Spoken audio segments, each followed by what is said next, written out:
жаңы машина алдым эле. Анан кийин машинанын айнегин караңгылаттым эле. Караңгылатып анан кечкурун шам убагында эшикке чыгып, бирөө менен телефон менен сүйлөшүп атып, балам айттым эле. Балам артын карап турчу, сүзүп албайын деп. Анан балам болсо артта туруп алып, "Ата, давай" деп аткандан бүт сүзсөм, "Боду ата" деп коет.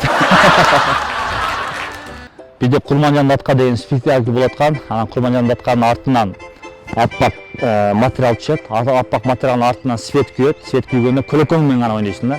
Анан кийин акырып кылыч менен чабышың керек.